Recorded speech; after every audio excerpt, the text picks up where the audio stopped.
साथियों, जय हिंद। मैं डॉक्टर संग्राम पाटिल इंग्लैंड से बात कर रहा हूँ। तो साथियों, मेडिकल फील्ड में जैसे ही कोविड आ गया तो दुनिया भर में लोगों ने कई सारे क्लेम किए। इंडिया में भी काफ़ी सारे क्लेम्स हुए। एलोपैथी के डॉक्टर्स ने शुरू में क्लोरोक्विन की नाम की जो दवा है जो मलेरिया में काम करती है, तो ये एंटीवायरल भी होती है, तो इस लॉजिक की वजह से इसमें यूज़ की। लेकिन बाद में अब पूरे दुनिया से जो ओवरऑल एविडेंस आया उससे पता चला कि ये कोई लेना फ़ायदे की बात नहीं है, तो उसको बंद बंद कर दिया। आयुर्वेदा के लोगों ने उनके जो इम्यूनिटी बूस्टर उनके हिसाब से जो मेडिसिन होते हैं वो ट्राई किए, कुछ काढ़े दिए, कुछ मेडिसिन दिए, लेकिन अब तक उनका भी कुछ ऐसा साइंटिफिक एविडेंस नहीं आया है। कोई पब्लिश्ड अच्छा इंटरनेशनल लेवल पे या नेशनल लेवल पे भी कोई अच्छा इस्टेब्लिश नहीं हुआ है। वैसे होम्योपैथी ने किया और ये अब अभी भी चल रहा है। मतलब कोई भी पैथी ले लो, ये पैथी के जो हम वार शुरू कर देते हैं, युद्ध शुरू कर देते हैं, इन लोगों को जानना चाहिए कि साइंस और एविडेंस का पैथी से कुछ लेना देना नहीं होता है। आप कोई भी पैथी की दवा, चाहे वो गोबर हो, गोमूत्र हो, बाइबल पढ़ना हो, कुरान पढ़ना हो, या कोई यज्ञ करना हो, हवन करना हो, अगर कोई क्लेम करता है कि इससे कोरोना ठीक हो जाएगा या इससे कोरोना आपको छू तक नहीं पाएगा, तो इसके लिए स्टडीज होनी चाहिए। मतलब जो मेडिकल फील्ड है ये स्टडी मांगती है। अगर आप ये प्रूव कर दे कि बाइबल या कुरान पढ़ने से, नमाज अदा करने से एक ग्रुप जो है वो ये सब कर रहा है, जो भी कर रहा है, और वो ग्रुप कोरोना से मुक्त रहा, कोरोना उनको हुआ तो वो जल्दी बाहर आ गए और वो मरे नहीं, या ऐसे समाज में किसी ने किया या ऐसे देश में किया और उसको उनका फायदा हो गया, और दूसरा जो समाज था, दूसरे जो लोग थे, उन्होंने ये किया नहीं और उनमें ज़्यादा हानि हो गई। ये अगर स्टैटिस्टिकल बेसिस पे प्रूव हो जाता है तो वो गोमूत्र हो, गोबर हो, आप कुछ भी ले लो, कोई काढ़ा ले लो, होम्योपैथी की कोई दवा ले लो, आर्सेनिक जैसी, लेकिन ये प्रूव होना चाहिए। तो जैसे ये कोरोना आ गया, शुरू में ही ये वायरस है तो एंटीवायरल ट्राई कर लिया लोगों ने। जैसे एंटीवायरल की जो मेडिसिन होती है, आइवरमेक्टिन, क्लोरोक्विन, या और भी फेबिफ्लू, रेमडेसिविर, कुछ लोगों को ऐसे लगा उनके स्टडीज में कि इससे कुछ ऐसे स्पेसिफिक ग्रुप्स में फायदा होता है, तो वो लोग इस्तेमाल करने लगे, क्योंकि पूरे दुनिया में और कुछ बचा था ही नहीं उसको ट्रीट करने के लिए। तो ये कुछ थोड़ा बहुत हापाजाड़ भी हो गया, लेकिन बाद में जैसे एविडेंस क्लियर हो गया, एविडेंस आता रहा, क्योंकि साथियों ये एविडेंस इवॉल्विंग होता है।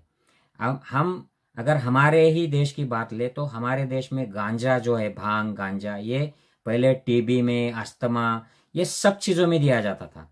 लेकिन अब हमें पता है कि इन चीज़ों में इसका कोई रोल नहीं है। लेकिन यही जो गांजा होता है साथियों, इसका अब नए से रोल एपिलेप्सी में, क्रोनिक पेन में, या जो वोमिटिंग होती है कीमोथेरेपी कैंसर पेशेंट्स की, उसमें अलग अलग रोल्स आ रहे हैं।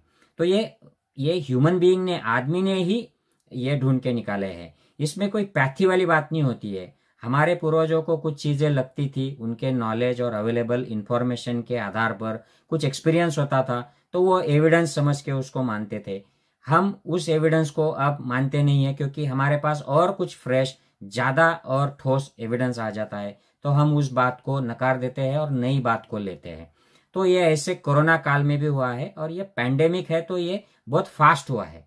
तो पिछले साल रेमडेसिविर बहुत अच्छा लग रहा था, इस साल रेमडेसिविर सिर्फ रिकवरी करता है, वो जान कुछ बचाता नहीं है।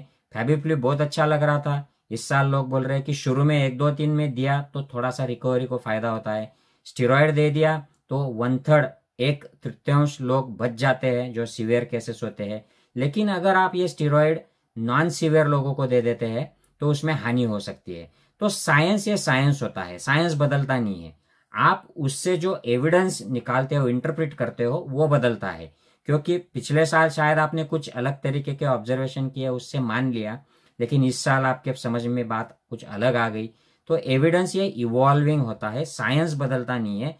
वो साइंस एलोपैथी, होम्योपैथी, नेचुरोपैथी ये नहीं मानता है। Science is science, it is never changing, it's always there. और वायरस, बैक्टीरिया, फंगस, इनकी जो फिजियोलॉजी, पैथोलॉजी होती है, ये बदलते रहती है। ये मतलब साइंस के हिसाब से ये बदलती है, क्योंकि इनमें चेंजेस होते हैं, तो इनके वजह से जो बदलाव आते हैं, जो इफेक्ट्स होते हैं, ये भी बदलते हैं। तो इसको इवॉल्विंग एविडेंस कहते हैं साथियों। ये बात हमें समझनी चाहिए। इसी एविडेंस के, मेडिकल रिसर्च की वजह से आज हमारे समाज से पोलियो गायब कर दिया है हमने स्मॉल पॉक्स को मिटा दिया है, हमने टीबी को काफ़ी कंट्रोल में कर लिया है, हमने कुष्ठ रोग को लगभग मिटा दिया है, हमने बहुत सारी बीमारियां जो लोगों की जान ले लेती थी उनसे अब छुटकारा पा लिया है और काफ़ी सेफ अवस्था में हम आ गए हैं। अब मलेरिया की वैक्सीन यहाँ के ऑक्सफोर्ड यूनिवर्सिटी ने बना ली है, उनके फेज 3 ट्रायल चल रहे हैं। तो मलेरिया भी काफ़ी, हम वैसे भी मलेरिया में काफ़ी आगे निकल चुके हैं, हम काफ़ी उसकी डेथ रेट जो है कम कर चुके हैं। अफ्रीकन देशों में अभी भी होता है तो उसकी भी वैक्सीन आ रही है। तो ये इवॉल्विंग है साथियों।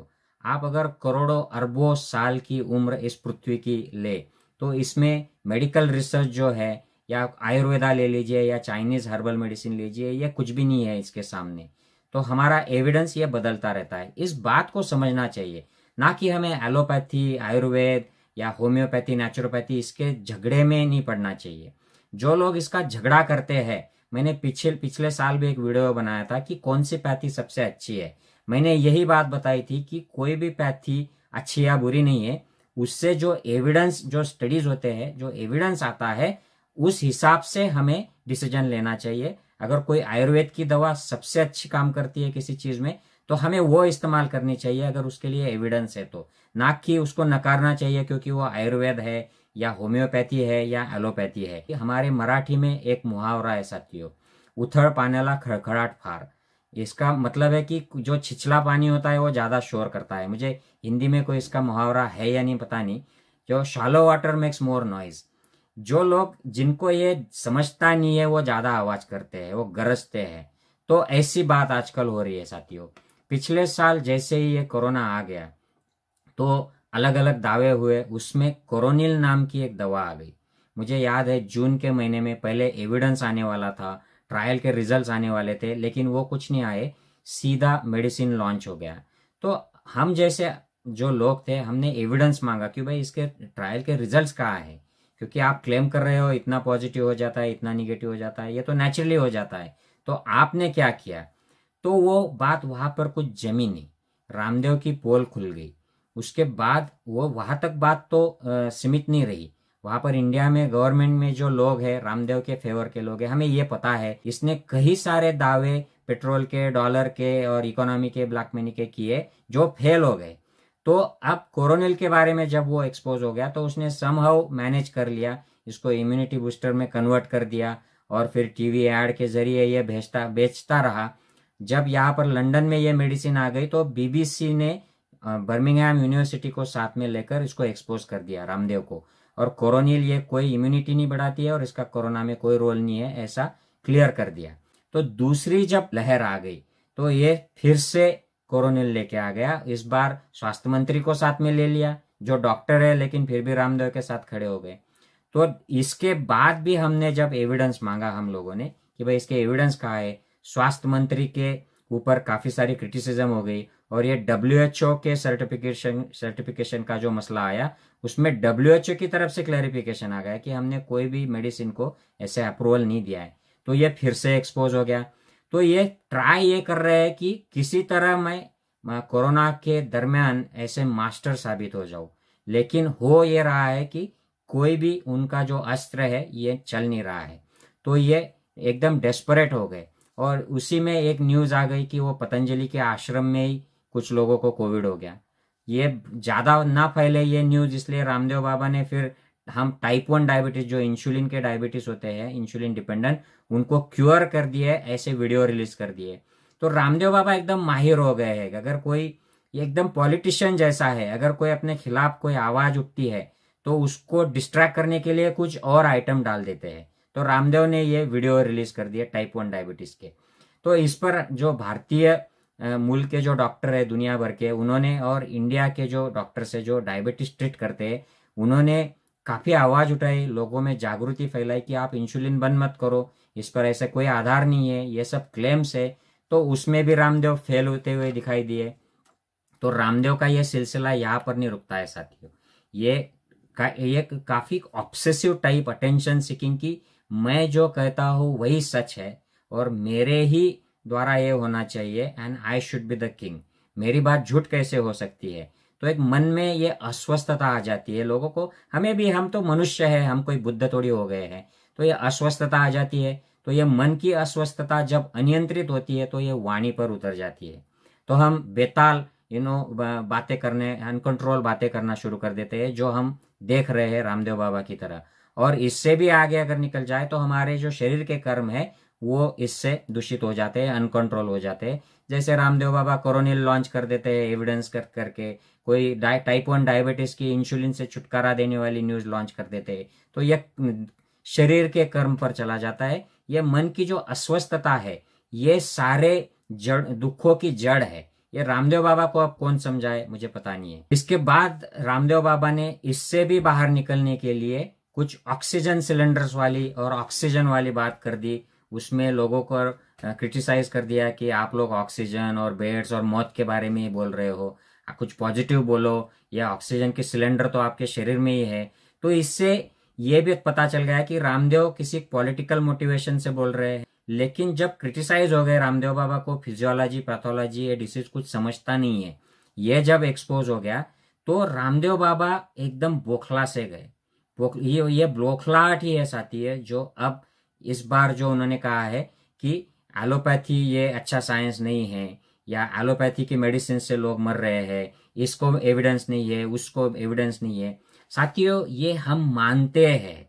एलोपैथी का कोई भी प्रैक्टिशनर ये मानकर नहीं चल रहा है कि रेमडेसिविर से बहुत जानें बच रही है, या कोई भी एंटीवायरल से जानें बच रही है, या कोई मैजिक दवा आ गई है। ये सब जानते हैं साथियों, क्योंकि ये एविडेंस जो है ये इवॉल्विंग है। प्लाज्मा भी कुछ खास पेशेंट ग्रुप्स में अभी भी स्टडीज चल रहे हैं, लेकिन ये ज्यादा कुछ फायदे का नहीं होता है। ये इवॉल्विंग एविडेंस है। पिछले साल लग रहा था कि ये हेल्प करता है, इस साल ये लगा है कि नहीं, ये सब जो ऑब्जर्वेशन है इसमें ऐसी ऐसी बातें हैं, तो ये कुछ ज्यादा फायदे का नहीं है, तो ये देने में कोई फायदा नहीं है, तो ये बंद करे। इसी को एविडेंस बेस्ड मेडिसिन कहते हैं। ऐसा नहीं है कि 5000 साल पहले हमारे पुरखों ने कोई बोल दिया कि इससे इम्यूनिटी बढ़ती है, इससे ऐसे ऐसे होता है, बस उसको ही मानो, उस पर रिसर्च की जरूरत नहीं है, हमने कर लिया है। जैसे हमारे देश में कुछ लोग मानते हैं कि तो ये मेडिसिन में एविडेंस बदलते रहता है साथियों, और हम जो सच बात सामने आती है, लेटेस्ट आती है, उसको एक्सेप्ट करते हैं। इसी को एविडेंस बेस्ड मेडिसिन कहते हैं। और इसी की वजह से दुनिया में आज लाखों करोड़ों जानें बचती है। इसी की वजह से वैक्सीन बनते हैं, वैक्सीन की वजह से लोग बचते हैं, और लोगों की जो उम्र है, आयुष्मान, ये बढ़ चुका है। अलग अलग बीमारियों के लोग बचते हैं, कैंसर्स के लोग बचते हैं, लोग 90 साल 100 साल जीते हैं। और जो पहले जो एवरेज एज होता था वो बहुत कम होता था, अब जो बढ़ गया है, क्वालिटी ऑफ लाइफ बढ़ गया है, ये इसी की वजह से। इसका मेजर रीजन जो है ये मेडिसिन में जो प्रगति हुई है इसका है। लेकिन ये रामदेव बाबा जैसे जो लोग हैं जिनका कोई मेडिकल क्वालिफिकेशन नहीं है, तो ये छिछले ज्ञान के ऊपर इनको सिर्फ बिजनेस करना मालूम है। इनको एक पॉलिटिसाइज करके, पॉलिटिकल साइड लेके उनके जरिए अपने बिजनेस बढ़ाने का इनका एक रवैया होता है, और एक ऑब्सेशन होता है कि हम कहे वही सच, हमारी ही दवा से काम चलेगा, बाकी जो लोग कर रहे हैं ये गलत है। तो ये जो एक साइकोलॉजिकल स्टेट ऑफ माइंड हो जाता है कुछ लोगों का, इसी में बाबा फंसे हुए लगते हैं। मुझे लगता है कि ये जो वक्त है ये एविडेंस के साथ बात करने का है। अगर रामदेव को लगता है कि कोई दवा से लोग मर रहे हैं तो उन्होंने आंकड़े देने चाहिए और स्टडीज के रिजल्ट्स बताने चाहिए। तो साथियों, ये पैंडेमिक जो है ये सीरियस सिचुएशन है, ये हिस्टोरिक इवेंट है, डिजास्टर है, ये वैश्विक समस्या है। इसमें ये रामदेव बाबा की जो हमेशा की बातें इनके प्रेक्षक गण जो सुनते हैं और वो एक्सेप्ट भी कर लेते हैं बाबा की बातें, तो इसमें ये लेवल की बातें नहीं चलेगी साथियों। ये वायरल का पैंडेमिक है, इससे लोग मर रहे हैं और हमारे देश में सबसे ज़्यादा लोग मर रहे हैं, और इसमें ऐसे बिना एविडेंस के कुछ क्लेम करना या कुछ इवॉल्विंग एविडेंस है उसके बारे में ऐसी बातें करना, खास करके रामदेव एक अच्छी पोजीशन में है तो उस पोजीशन से, उस स्टेज से, मंच से ऐसी बातें करना, ये लोगों में बहुत घबराहट पैदा करते हैं, लोगों में कन्फ्यूजन पैदा करते हैं।